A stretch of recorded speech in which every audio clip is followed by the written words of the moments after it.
हनुमान जी ने सोचा एक ही उपाय है बचने का। अति लघु रूप पवन सुत लेना, अति लघु रूप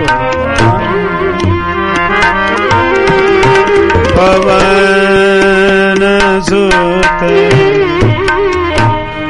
पवन सुत लीना,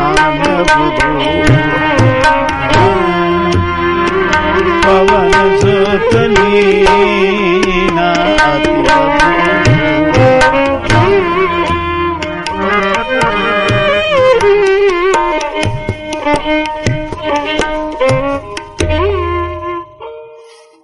हनुमान जी अत्यंत छोटे बन गए और इतने छोटे बने कि सुरसा को दिखे ही नहीं कि कहां हैं। और इसका अर्थ है कि प्रशंसा करने वालों को छोटे मोटे तो दिखते ही नहीं, उनको तो बड़े ही चाहिए। अजा सुरसा का 100 योजन मुंह हो गया था, 7 योजन ते ही आन कीना।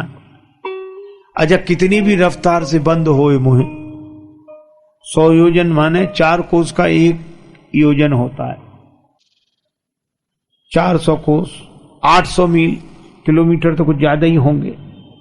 अच्छा मुंह कितनी भी रफ्तार से बंद हो तो घंटा 2 घंटा कुछ तो लगेगा ही समय। जब तक बंद हो तब तक हनुमान जी बदन पैठ पुनि बाहर आवा। और इसका अर्थ यह है कि सुरसा का मुंह जल्दी छोटा नहीं होता। खाने वालों के मुंह एक बार बड़े हो जाएं तो जल्दी छोटे नहीं होते। और जब तक वो मुंह छोटा करे तब तक हनुमान जी बदन पैठ पुनि बाहर आवा। अच्छा कितने विनम्र हैं हनुमान जी।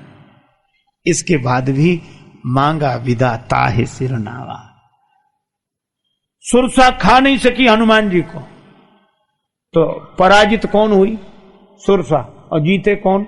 हनुमान जी। और हनुमान जी उससे हाथ जोड़कर सिर झुकाकर प्रणाम कर रहे हैं जिसको पराजित किया है, और उससे कहते हैं आप आशीर्वाद दो। ये देखो कितनी निराभिमानता है। जिसको पराजित कर दिया सुरसा को, उसके सामने भी मांगा विदा ताहि सिरनावा। और सिर क्यों झुकाया? ये मेरी सफलता नहीं है, यह तो भगवान की कृपा का चमत्कार है। माता आप तो आशीर्वाद दो। सुरसा के आंसू आ गए। उसने कहा कि हारने वाला जीतने वाले से आशीर्वाद मांगता है, यह तो हमने सुना और देखा, लेकिन आज जीतने वाला हारने वाले से आशीर्वाद मांग रहा है। ऐसी नम्रता तो हनुमान जी में ही हो सकती है। सुरसा की आंख में आंसू थे। सुरसा ने कहा राम काज सब करियऊ,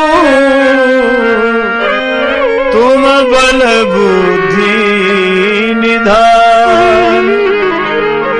आशीष दे गई सो हरस चले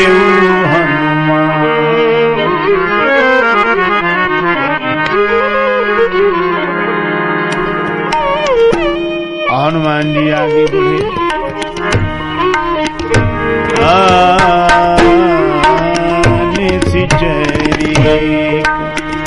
सिंधु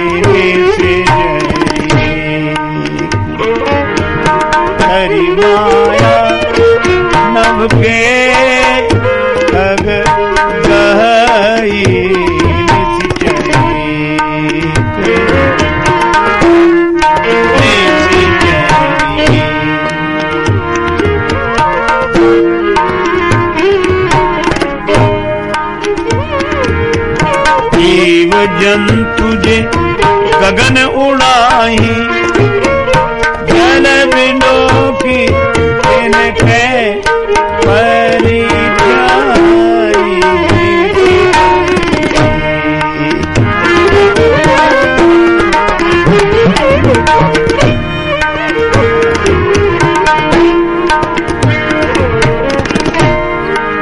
गई छा सक सोना उड़ाई,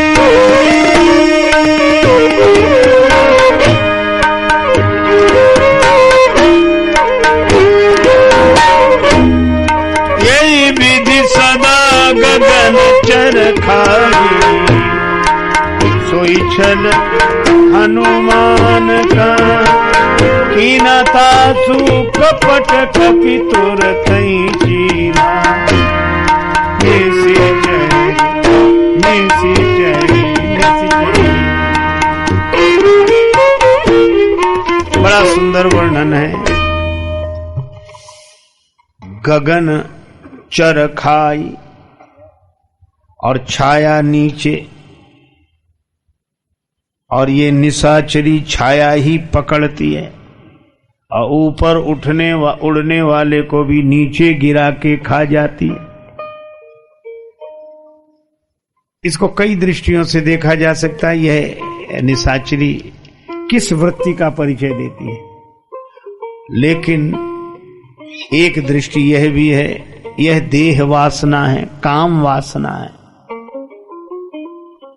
अब हनुमान जी ऊपर उड़कर जा रहे हैं, ऊपर उड़ते हुए जा रहे हैं, समुद्र नीचे है, और कितना सुंदर संकेत है कि संसार सागर वही पार कर सकता है जो देह भाव से ऊपर उठकर जाए। गगन जल, गगन शून्य आकाश, यही सूली ऊपर सेज पिया की, गगन उसमें। और ये वासना क्या करती है कि ये देह को पकड़ती है, देह को ऐसा पकड़ती है कि बड़े बड़े देह भाव से ऊपर उठने वालों में इस वासना के कारण कब देहाभिमान जाग जाए। यही विधि सदा गगन चरखाई, सोई छल हनुमान कहा कीन्हा।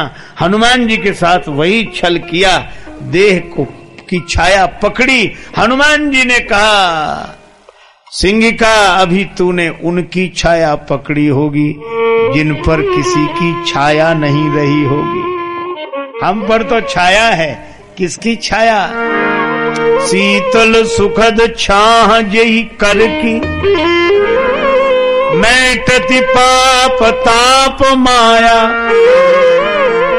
निशिवा सरते ही कर सरोज की, चाहत तुलसीदास छाया। हमारे माथे पर भगवान के कर कमल की छाया है, परसा शीस सरोरुह पानी, कर मुद्रिका दीन जन जान। हनुमान जी बोले हम पर भगवान की बड़ी कृपा है। जब चले थे तो उन्होंने माथे पर हाथ रख दिया था और ये मानो भाव था कि मेरी कृपा तुम्हारे साथ है, लेकिन साथ साथ एक काम किया था, परसा शीस सरोरुह पानी और कर मुद्रिका दीन जन जानी। ये मुद्रिका साथ में ले जाओ, और मुद्रिका में लिखा है राम नाम। मैंने मुद्रिका रख ली मुख में, और कितना सुंदर संकेत है कि देह की छाया को पकड़कर ऊपर उठे हुए को नीचे गिराकर खा जाने वाली काम वासना से बचने के लिए यही एक उपाय है। क्या? भगवान की कृपा का आश्रय लेकर उस कृपा का अनुभव करते हुए मुख में राम नाम रखे रहें, तो ये वासना हमारा कुछ नहीं बिगाड़ सकेगी। यह हनुमत चरित्र का संदेश है। देखो, एक सज्जन आए, कहने लगे हमारा मन हमारा कहना नहीं मानता। आज आमतौर पर लोग यही शिकायत करते हैं, और बेचारे गलत भी नहीं कहते, सही कहते, नहीं मानता कहना था। पर हम एक दिन सोचते रहे क्यों नहीं मानता, तो हमने उनको तो जैसे तैसे समझाया, फिर हम खुद सोचने लगे कि हमारा मानता है, तो पता लगा कि यहां भी ऐसी हालत है, नहीं मानता। तो क्यों नहीं मानता? अच्छा आप सोचो जरा, बड़ी सीधी सी बात है। मन तो आपका कहना नहीं मानता, पर तन आपका कहना मानता है। तन, तन तो मानता है, चलो चल देता है, बैठ जाओ बैठ जाओ, खड़े हो जाओ खड़े हो गए, लेट जाओ लेट जाओ, जब टाइम हो गया उठो चलो चल दिया। जैसा कहो ये तन वैसे ही करता है जब तक आप सो नहीं जाते। तो तन कहना मानता है कि नहीं? ये तो सब, ये कोई इतनी कठिन बात तो है नहीं, और कठिन बात तो हमें आती भी नहीं है। ये शरीर तो सबका कहना मानता ही, ठीक है। अच्छा आप एक काम करो, भोजन बंद कर दो, न सवेरे का नाश्ता, न दोपहर का भोजन, न शाम का भोजन, एक 7-8 दिन, ज्यादा नहीं। 8वें दिन पूछो तन कहना मानता है? ऐसे कहो खड़े हो, अब खड़ा होए कैसे हो? और जैसे तैसे किसी ने खड़ा कर दिया, चलो चले, गिर जाएगा, चक्कर। अब कोई कहे पता नहीं क्या हो गया, हमारा तन हमारा कहना नहीं मानता। हफ्ते भर पहले तो मानता था, अब पता नहीं क्या हो गया। अरे क्या नहीं हो गया, सीधी सी बात है, तन को शक्ति मिलती है भोजन से, भोजन आपने बंद कर दिया। अब भोजन बंद कर दिया तो तन में शक्ति ही नहीं रही कि आपका कहना माने। वो बेचारा मानना भी चाहे तो नहीं मान सकता, उसकी तो खुराक टूट गई, उसे कुछ मिल नहीं रहा खाने को, है ना। तो आप कहोगे चल, और उसे आएगा चक्कर, आप कहेगा उठ, वो गिरेगा। अच्छा चाहे जहां गिर जाएगा, आप जहां चाहोगे कि न गिरे वहीं गिर जाएगा, क्योंकि उसमें शक्ति रही ही नहीं, और शक्ति मिलती है उसे भोजन से। अच्छा भोजन अगर शुरू कर दो तो तन फिर कहना मानने लगता है कि नहीं? मानने लगता है। वह मैं भी आपसे यही कहता हूं, ये मन कहना नहीं मान रहा है। क्यों? केवल इसलिए तन को शक्ति मिलती है भोजन से, और मन को शक्ति मिलती है भगवान के भजन से। भोजन छोड़ दोगे तो तन कहना नहीं मानेगा, और भजन छोड़ दोगे तो मन कहना नहीं मानेगा। अब भोजन कराते नहीं और कहते तन कहना मानता नहीं, भजन करते नहीं कहते मन कहना नहीं मानता। इसीलिए हमारे सब महापुरुषों ने कहा भगवान का नाम स्मरण करो, कम से कम इतना करो, कम से कम इतना नाम जप करो। इसीलिए भजन से मन को शक्ति मिलती है। तो मन की शिकायत बाद में, पहले तो भगवान का भजन स्मरण। और हनुमान जी का मन क्यों कहना मानता है? न सुरसा कुछ बिगाड़ सकी, न सोने का पहाड़ कुछ बिगाड़ सका, न सिंगिका कुछ बिगाड़ सकी। क्यों नहीं बिगाड़ सकी? हनुमान जी का मन सोना नहीं बिगाड़ सका, सोने का पहाड़ नहीं बिगाड़ सका हनुमान जी का मन, सिंगिका नहीं बिगाड़ सकी हनुमान जी का मन, सुरसा नहीं बिगाड़ सकी हनुमान जी का मन। क्यों नहीं बिगाड़ सकी? क्योंकि हनुमान जी प्रभु मुद्रिका मेली मुख माही, जलधि लागी गए अचरज नाही।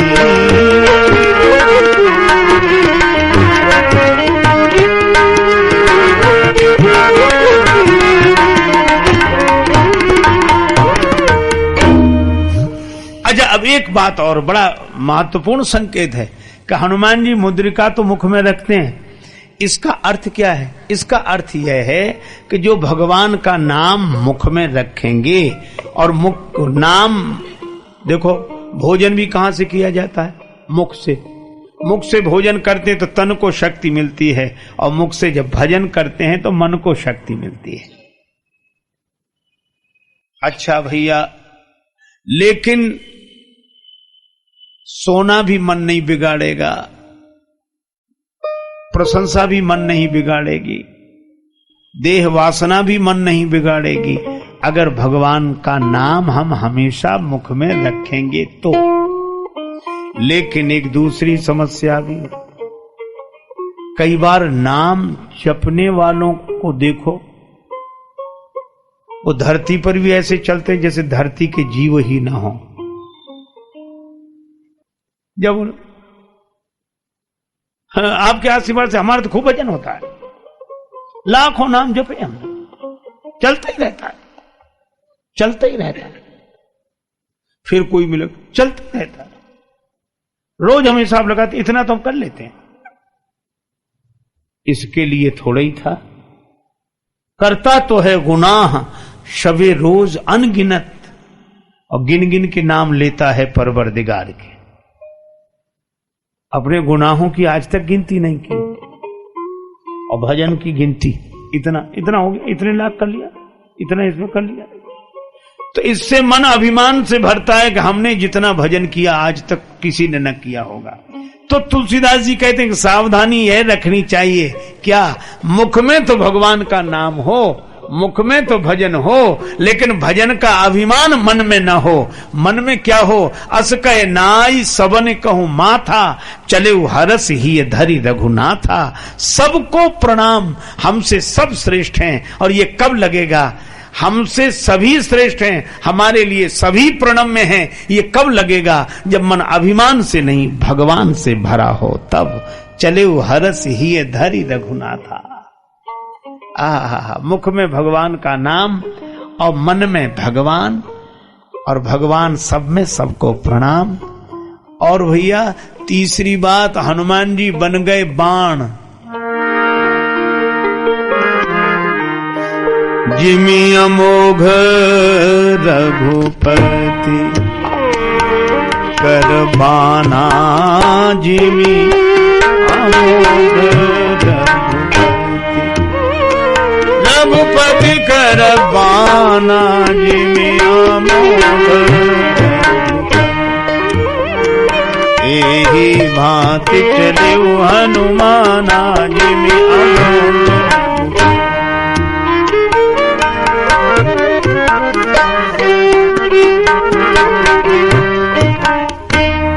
हनुमान जी राम जी के बाण बन गए। और बाण बन जाने का क्या अर्थ है, का बाण बन जाने का एक ही अर्थ है, क्या, अच्छा आपने बाण तो चलते देखे होंगे, चलो ऐसे नहीं चलते देखे होंगे, पर रामायण सीरियल, महाभारत सीरियल, उसमें तो बाण चलते देखते ही। अच्छा आपने बाण चलते देखे, बाण के पांव देखे, नहीं देखे, होते हो तब तो देखे हैं, पांव होते ही नहीं। बाण ही ऐसा बिनु पग चलई, बिना पांव के चलता है। ऐसे तो कई चीजें बिना पांव की चलती हैं, कई चीजें। जिसके घर जाओ वही स्वागत में पूछता है क्या चलेगा।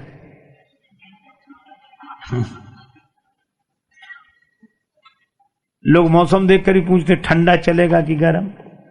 लोग अपनी सुविधा से बता देते हैं कैसा, पर कई बार बताने वाले भी बड़े विचित्र होते हैं। एक के घर मेहमान आए तो उसने पूछा कि चाय चलेगी कि दूध। बोला जब तक चाय बने तब तक दूध ले आओ, उसको दोनों ही चलेगा। लोग कहते हैं अभी चाय चल रही, अभी नाश्ता चल रहा है, तो चाय के पांव होते हैं जो चल रही, नाश्ते के पांव थोड़े जो चल रहे। पर बिना पांव के चलने का अर्थ क्या, बिना पांव के चलने का अर्थ यह है, बाण बन जाने का अर्थ यह है कि जहां कर्म तो हो पर कर्ता ना हो, कर्तृत्वाभिमान न हो और कर्म न हो। देखो कर्म जब अभिमान से जुड़ता है तो भोग बन जाता है, कर्म जब अभिमान से जुड़ता है तो भोग बन जाता है, और कर्म जब भगवान से जुड़ता है तो योग बन जाता है, उसी को कर्म योग कहते हैं। कर्म अभिमान से जुड़कर भोग बनता है, बराबर। इसलिए जो जस करे सो तस फल चाखा। अभिमान से जुड़कर कर्म भोग बन जाता है, भगवान से जुड़कर कर्म योग बन जाता है। तो हनुमान जी कर्म योगी हैं। वहां कर्म तो है पर कर्ता की जगह अभिमान नहीं, भगवान है। क्योंकि बाण तो केवल चलता है, चलाने वाले तो भगवान हैं। हम उनके तर्कस के हैं, अपने तर्कस से निकालकर चाहे धनुष पे चढ़ाकर कहीं चला दें और चाहे फिर तर्कस में रख लें। हम तो भगवान के हैं, उनके चरणों में पड़े हैं, चाहे अपने पास रखें चाहे दूर रखें, लेकिन हम उनके ही हैं। यह बाण हो जाना है और हमारी गति तो हो रही है पर बिना चरण के हो रही है। इसका अर्थ है गति है पर गति का साधन नहीं। हमारी गति तो भगवान के ही हाथ है, हमारे अपनी गति का हमारे पास कोई साधन नहीं। यह ऐसी स्थिति, ये बाण बन जाना है और ऐसी विशेषताएं हनुमान जी में हैं, इसीलिए वे समुद्र पार कर सके। अब एक बात कहूं आपको, सीता जी को खोजने गए लंका में, वहां भी क्या सोचा, अति लघु रूप धरो निसी नगर करो पैसा। विशेषता तो देखो हनुमान जी की, वे उस पार चले गए, इतना बड़ा काम किया, इतनी बाधाओं को पार करके, और उस पार चले गए, समुद्र के उस पार जाकर